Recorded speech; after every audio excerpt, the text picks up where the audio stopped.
포란, 조현숙. 병실의 밤은 누군가 불을 끄는 순간 시작된다. 오늘을 파장하는 하늘에서 노을을 쓸어 담은 어둠이 물체와 공간을 한 보자기에 쌓는다. 복도를 구르는 불빛이 문틈 사이로 실뱀처럼 기어들어온다. 빛을 따라 병상의 모서리들이 각을 풀고 보자기 밖으로 제 몸을 드러낸다. 엄마는 등에 꽂힌 관 때문에 뒤척이지도 못하고 불편한 채 잠들었다. 그래도 얕은 숨을 푸푸 뱉어내는 걸 보면 긴장이 풀린 모양이다.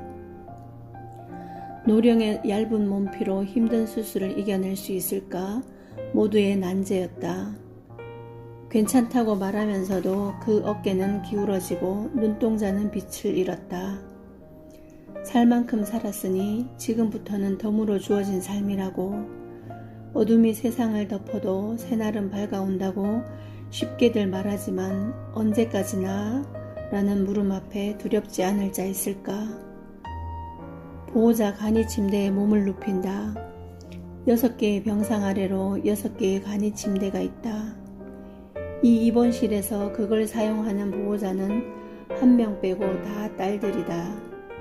통증을 호소하는 엄마를 모시고 또 병을 알고 나서도 각종 검사를 하느라 수없이 병원을 드나드는 동안 알게 됐다. 아픈 부모님을 모시고 다니는 이들은 대부분 누군가의 딸이라는 걸. 어쩌면 지금 우리는 포란 중이 아닐까. 불현듯 그런 생각이 든 건 내 몸 위에서 엄마의 숨소리가 새근거리기 때문이다. 병상 다리 아래 쭉 누워있는 우리. 탯줄의 근원들을 이렇게 든든하게 품고 있지 않은가.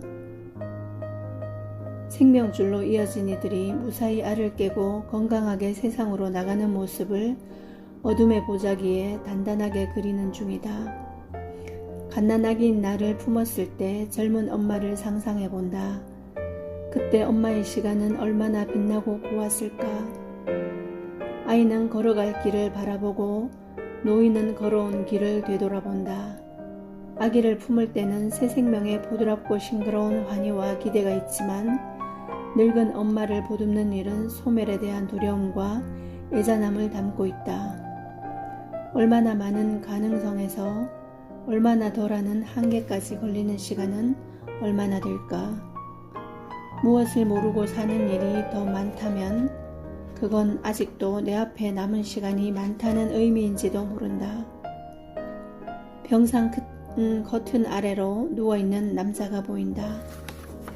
대장암으로 입원한 옆자리 환자의 남편이다.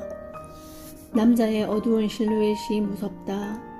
아무런 관계도 없는 나와 남자가 지척에서 바닥에 나란히 누운 이 상황이 웃기고 이상하다.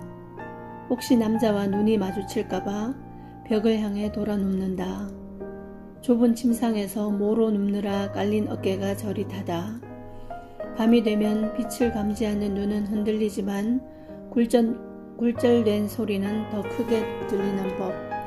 남자의 숨소리가 차가운 물방울이 되어 내 몸에 똑똑 떨어진다. 남자는 얼마나 더 이 시간을 수행할까? 나는 얼마나 더 이 아득한 시간을 또렷하게 느껴야 할까? 딸이 아니라서 유일한 남자 보호자라서 그랬을까? 입원실에서 그의 행동 거지는 도드라졌다. 아내를 고수련하는 양이 워낙 극진하고 떠들썩해서 그랬는지도 모른다. 5명의 딸들은 남자에게 무척이나 호의적이었고 그는 그런 대우를 받아 마땅해 보였다. 어떤 이유로도 아내의 돌봄을 감당하는 게 쉬운 일은 아니니까. 남자는 아내의 배설물을 처리하고 아내의 자괴감을 끌어안고 아내의 고통을 위로하며 정성을 다했다. 그런 남자와 싸운 건 정말 예상치 못한 일이었다. 환자들의 저녁 식사가 끝나자 남자는 운동을 시켜준다고 아내를 채근했다.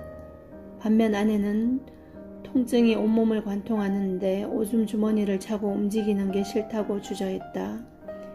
이들의 실랑이를 구경하던 딸들이 남자 편을 들어 아내를 재촉하자 지지에 신난 남자가 조심성 없이 엄마 병상을 자꾸 쳤다.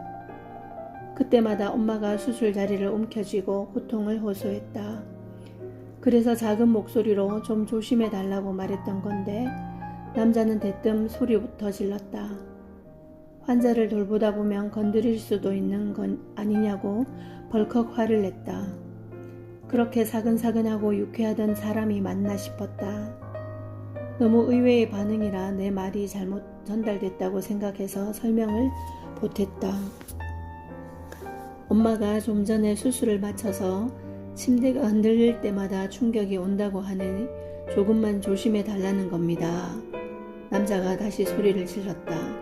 내 참 병상 좀 친 것 같고 항의하면 같은 병실에 못 있지.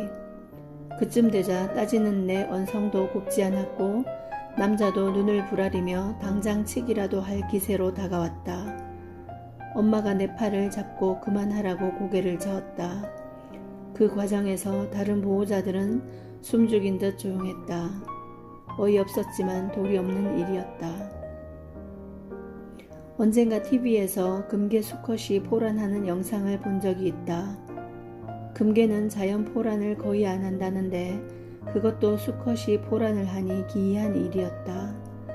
더 놀라운 건 벼시 늘어지도록 3주 넘게 정성을 다해 알을 품었던 수컷이 정작 새끼가 알을 낳고 나오니까 물어뜯어 죽여버린 일이었다. 동물 전문가는 수컷이 자기도 모를 어떤 본능에 이끌려 알을 품었지만 막상 새끼에게 무엇을 어떻게 해줘야 하는지는 몰라서 빚어진 일이라고 설명했다. 웅크린 남자에게서 그 수컷 금괴가 떠오르는 것은 왜일까? 남자의 지극정성이 끝까지 가지 않고 언젠가 아내를 물어뜯는 일이 벌어지면 어쩌나.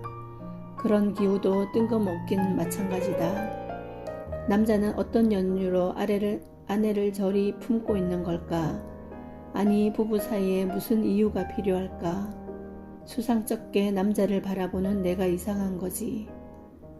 고수련의 밤이 깊어간다. 이 밤은 하루의 수고와 소란을 멈춘 평화와 안식의 시간이 아니다. 어쩌면 남자는 너무 힘들었던 게 아닐까? 병실에 모인 여자들의 극진한 눈빛도 그에게는 또 다른 짐이 된 건 아닐까?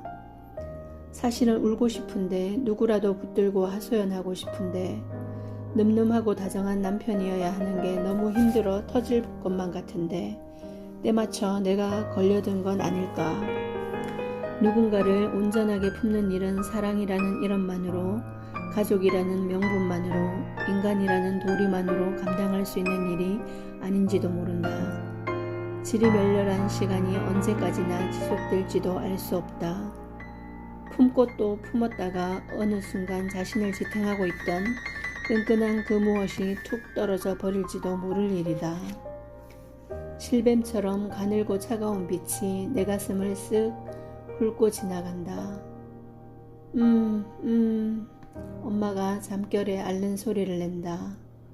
벌떡 일어나 한쪽으로만 누워야 하는 엄마의 저린 어깨를 가만가만 쓸어준다. 가슴을 훑던 차가움을 떼어내고 보라의 깃을 포근하게 펼친다.